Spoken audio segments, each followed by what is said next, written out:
Duel pour l'Europe en Premier League, tension à Anfield avec le départ de Trent Alexander-Arnold. Ñu fas yéene ànd ak yéen ñëw sur les informations yi nga xamante ne mi ngi circuler autour de la Premier League anglaise.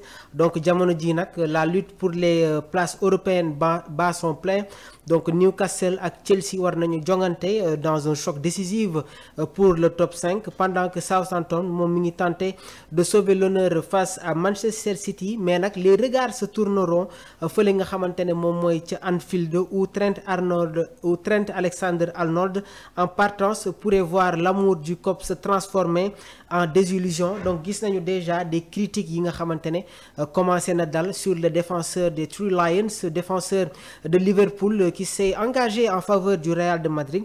Donc jamono ji nag la Premier League entre dans sa dernière ligne droite. Donc le sprint final s'accélère dans le championnat anglais et jamono ji nag enjeu yi multiple na entre le départ annoncé de Arnold, la lutte acharnée pour le top 5 ak Southampton condamné à tomber. L'émotion sera au rendez-vous ce week-end. Anfield sous haute tension, Alexander-Arnold de héros au traître, donc icône locale, enfant du club, symbole du Liverpool made in Scouse. Et pourtant, Alexander-Arnold a décidé de tourner la page. Donc le latéral anglais attendu au Real de Madrid cet été s'apprête à vivre une fin de saison délicate avec son club de cœur, parce que gis nañu depuis l'annonce de ce transfert les supporters des Reds jot nañu attaqué leur prodige, noonu laa ko doon woowee, waaye tamit ce joueur qui a été vraiment une machine très importante dans le dispositif de Jürgen Klopp. Donc s'il joue ce dimanche face à Arsenal, le public d'Anfield pourrait lui réserver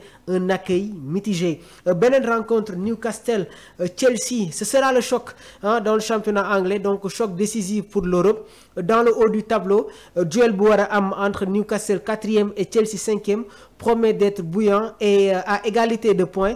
Les Magpies ñoom ne devancent les Blues qu'à la faveur d'une meilleure attaque. Donc un succès à St James Park dina rapprocher les hommes d'Eddie Howe d'une deuxième qualification en Ligue des Champions en 3 ans. Donc on sait ce qu'on a à faire, c'est entre nos mains, a insisté l'entraîneur des Magpies, lucide sur les obstacles.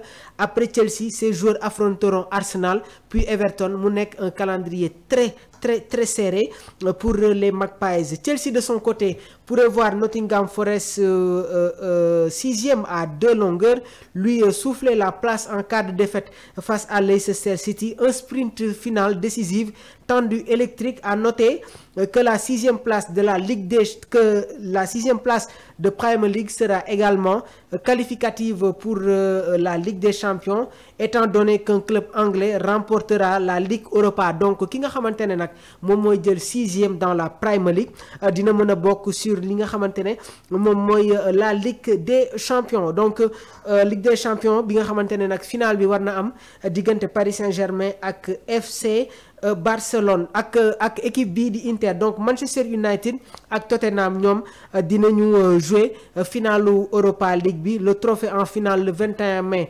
prochain, tant que Chelsea nag moom war nañu jongante ak équipe bii di Betis Séville bi nga xamante ne actuellement ils sont en pleine forme, surtout avec leur recrue phare ki nga xamante ne moom mooy Anthony nekk tamit un joueur passé par l'Ajax Amsterdam, prêté par Manchester United,